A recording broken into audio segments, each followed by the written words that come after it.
Olá a todos, aqui é o professor Cláudio e hoje para dar sequência ao nosso curso de História da Filosofia Grega. Estamos levando até vocês um curso sobre os principais pensadores, as principais ideias que contribuíram para a construção daquilo que a gente chama de filosofia antiga ou filosofia grega, enfim, nós estamos levando até vocês uma visão, claro que uma visão panorâmica, né? Essa é uma área da história da filosofia extremamente rica, e nós ficaríamos aqui por muitos e muitos anos falando sobre ela, e essa não é a nossa pretensão. Nossa pretensão é fazer com que vocês tenham um contato panorâmico, né, por cima, um contato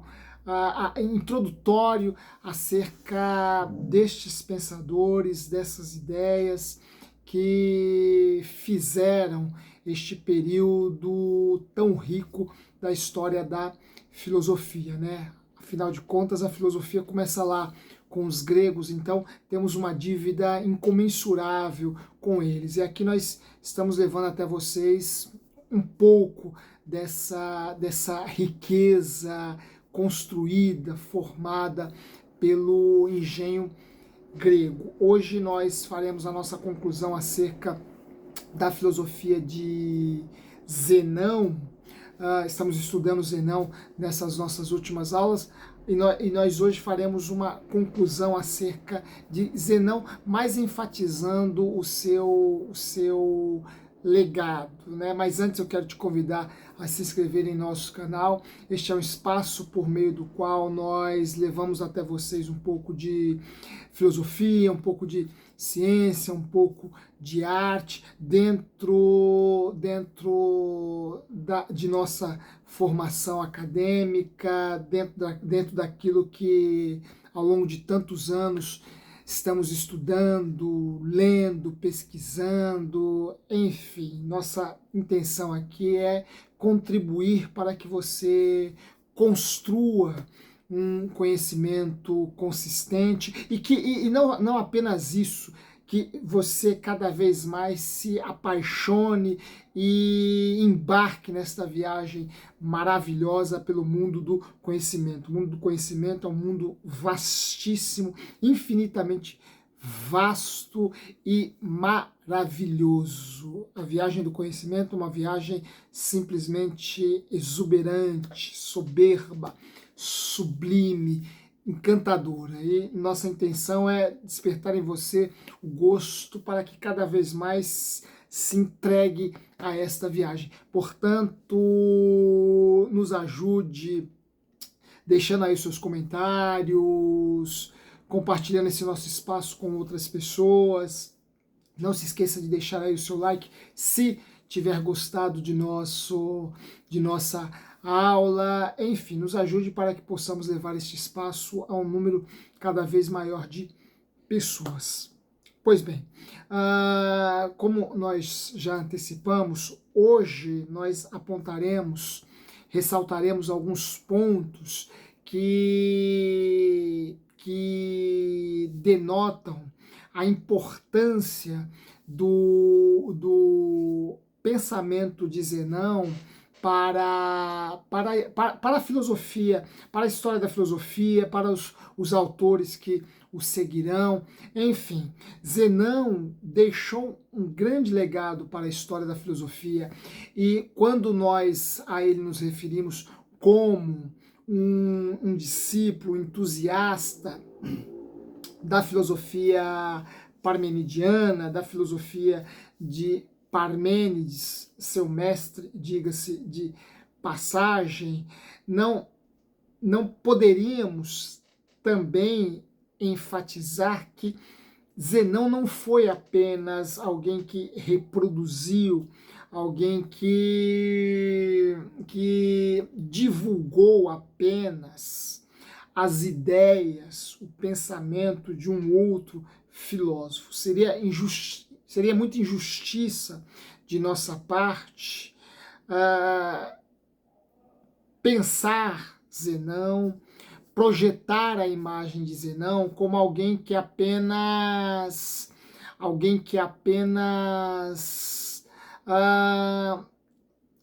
transmitiu as ideias de um outro filósofo. Zenão também teve a sua contribuição no sentido de romper com o pensamento de Zenão, pelo menos em determinados termos, e contribuir para que os autores, ou melhor dizendo, os filósofos que o seguirão, os filósofos que virão após ele, possam, partindo dele ou daquilo que ele colocou, ir um pouco além. Ora, Zenão foi além de Parmênides? Foi. E por quê? Porque Zenão simplesmente deslocou a filosofia parmenidiana do binômio não ser, ser, ser, não ser, porque a filosofia, a ontologia parmenidiana girava em torno deste binômio, ser ou não ser, né? Para lembrarmos o Hamlet de Shakespeare. Ora, a filosofia parmenidiana girava em torno deste binômio, ser e não ser.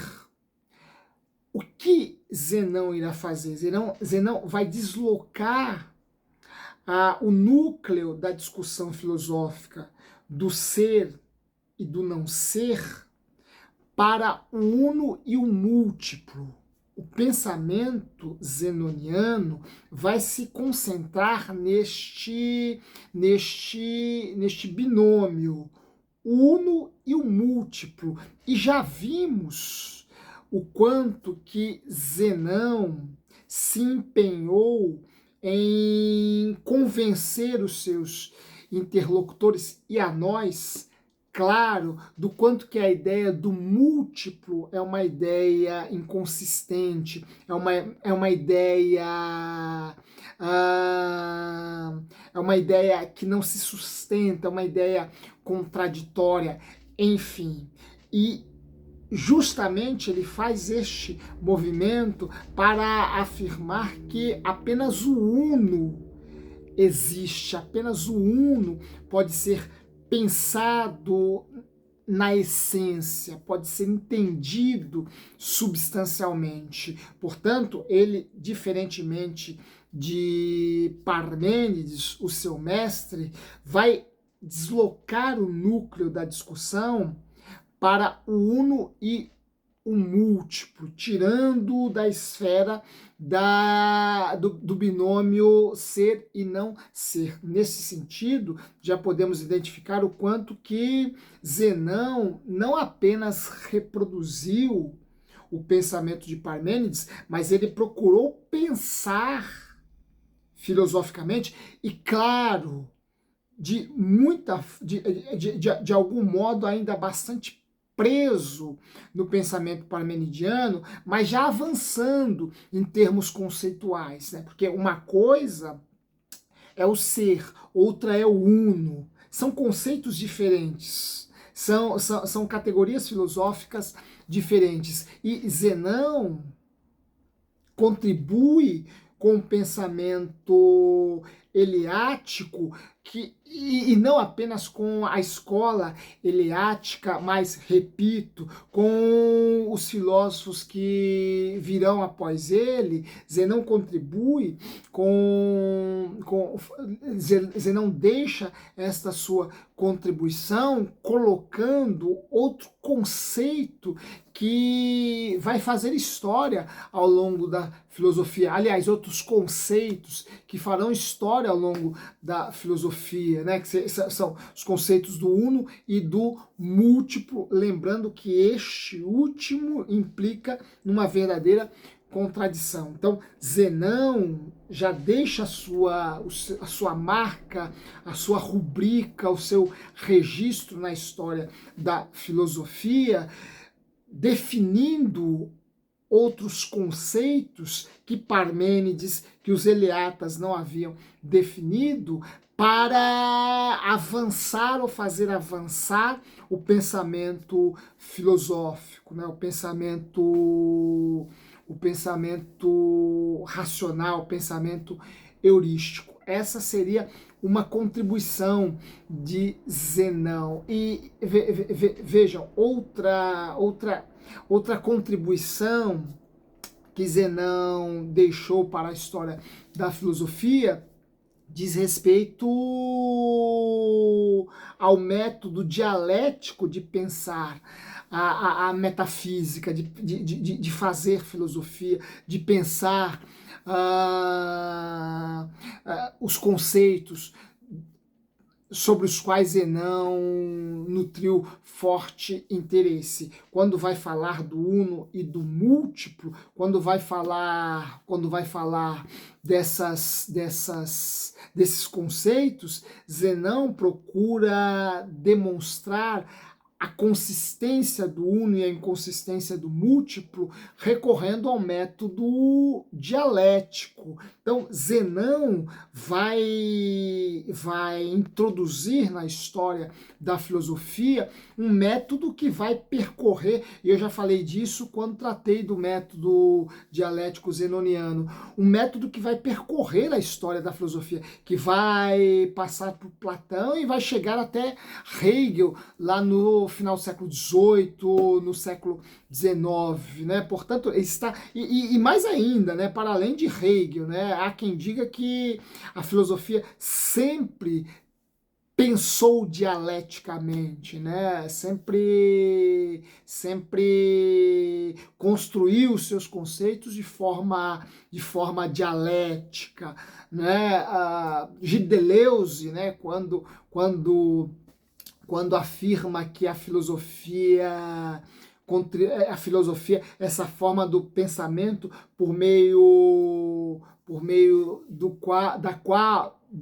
qual nós construímos e desconstruímos conceitos, ele também de algum modo está afirmando que a filosofia é, enquanto forma de pensar, dialeticamente metódica, né? Então, o que Zenão fez em seu tempo, lá no final do século VI, né, na passagem do século VI para o século V, ora, Zenão introduziu um método que vai perpassar toda a história da filosofia, né, que é a dialética. E, além disso, vejam, mesmo essa marca se tornou tão peculiar a Zenão, embora Platão mais tarde vai elevá-la a um nível muito além, né? É preciso dizer isso, né? A dialética zenoniana ainda é uma dialética que está dando seus primeiros passos. Quem vai dar a ela toda a sua forma, todo o seu acabamento, será Platão e logo após Zenão. Mas vejam, Melisso de Samos, um pensador que nós veremos, que ainda está preso, ligado também à escola eleática, quando retomar as questões do uno e do múltiplo, vai retomá-las de forma sistemática e não dialética, né? O que mostra o quanto que Zenão delimitou um campo no qual ele pensou filosofia, e acerca dos seus contemporâneos e os pósteros imediatos, ninguém fez isso, ninguém mais fez isso, né? Então, isso mostra quanto que a dialética tem a rubrica de Zenão, né? E o seu método argumentativo vai, inclusive, ser importante, se tornar um instrumento importante para o pensamento filosófico dos sofistas, né? Os sofistas também são devedores dessa forma investigativa de Zenão fazer filosofia, né? Além dos sofistas, como já falamos aqui, o próprio método platônico, o próprio método socrático, platônico será devedor ao pensamento de Zenão. Zenão contribuiu, e nós veremos isso lá adiante, Zenão contribuiu com a formação do método, da lógica ocidental. Ora, a demonstração de que de que determinado argumento é absurdo, isto é substancialmente da autoria de Zenão. Foi Zenão o primeiro filósofo a demonstrar o absurdo de determinado argumento. Ora, e ao demonstrar o absurdo de determinado argumento, Zenão já está lançando aí a semente daquilo que mais tarde, sobretudo com Aristóteles em seu órgão, conheceremos como a lógica, né? Essa forma de organizar os nossos pensamentos, as nossas ideias. Então, Zenão está na base do pensamento, da construção do pensamento lógico. Portanto, Zenão é um filósofo que deixou um legado muito relevante para a história da filosofia. Embora falemos pouco sobre ele, embora tenhamos pouca coisa que restou de seus escritos, não podemos negar a sua contribuição para o avanço do pensamento filosófico, né? Ainda cabe aqui ressaltarmos a importância de Zenão em pensar a ideia do movimento como uma verdadeira ilusão, como uma verdadeira contradição, né? Já falamos sobre, em nossos encontros anteriores, falamos acerca da filosofia, do pensamento de Zenão sobre o movimento, né? O movimento para Zenão não passa de uma ilusão dos nossos sentidos, não passa de um engodo que os nossos olhos contemplam, né? Portanto, esta insistência zenoniana em demonstrar que o movimento é meramente ilusório, o fenomênico é meramente ilusório, isso nós devemos a Zenão. E claro que Parmênides chegou a enfatizar esse caráter ilusório do movimento, do fenômeno, mas ele ainda vai reconhecer ou atribuir certo louvor, certa plausibilidade a determinados fenômenos, coisa que Zenão não fará. Zenão será mais radical, entre aspas, é claro, em tratar das questões fenomênicas, porque todas elas, para ele, Zenão, não passam de uma mera ilusão, não passam de um mero engodo causado pelos nossos sentidos, né? Basta lembrarmos dos exemplos que aqui demos, né? Quando Zenão vai desconstruir essa ideia de movimento, né? Basta lembrarmos da alegoria entre Aquiles e a tartaruga, né? Basta lembrarmos da imagem da flecha, né? Enfim, nós trouxemos alguns argumentos zenonianos aqui que provam, que demonstram quanto que o movimento não passa de uma grande ilusão provocada pelos nossos sentidos, né? Enfim, Zenão, não podemos negar, deixou um legado extremamente importante para a história da filosofia. Seu pensamento aí está, né? Sua contribuição será reconhecida pelos pensadores que virão após ele, o que mostra o quanto que este autor, o quanto que este pensador também foi original. É claro que ele parte de Parmênides, né? É devedor, repito, da filosofia de Parmênides, mas nem por isso nem por isso podemos negar ao seu pensamento considerável originalidade. E aqui eu faço um parênteses para afirmar que originalidade absoluta, já dizia Foucault, originalidade absoluta, só Deus a possui, né? Todos nós, todos os filósofos, os cientistas, todos os artistas, todos os literatos, enfim, sobre os quais afirmamos ter alguma originalidade, não partiram do nada para atingir esta originalidade. Em boa medida, eles sempre devem muito aos filósofos, cientistas, artistas, literatos que os antecederam, né?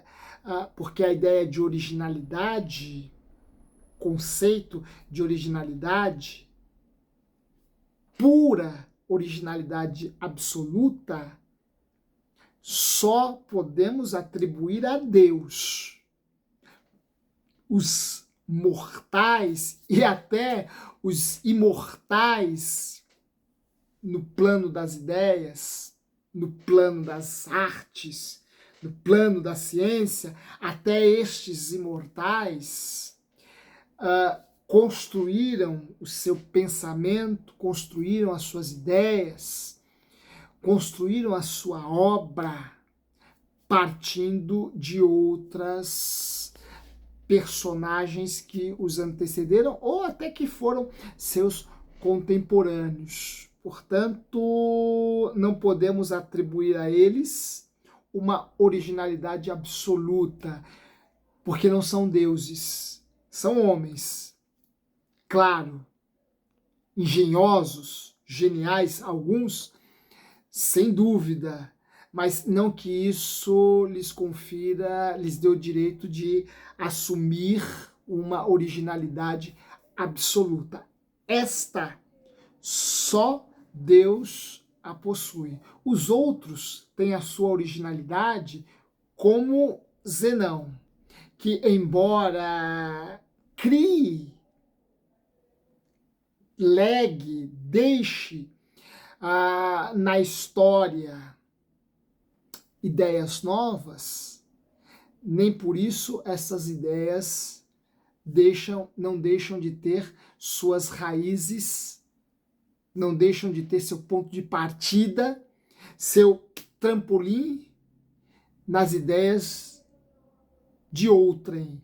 No caso de Zenão, de Parmênides. Porque Parmênides, que não é Deus, não pôde também atingir esta originalidade absoluta, mas deixou um legado bastante importante. Bem, aqui nós encerramos o nosso curso sobre Zenão de Eleia. Eu espero que vocês tenham gostado. Se gostaram, não se esqueçam de deixar aí os seus comentários. Se não fizeram ainda a inscrição em nosso canal, façam-na.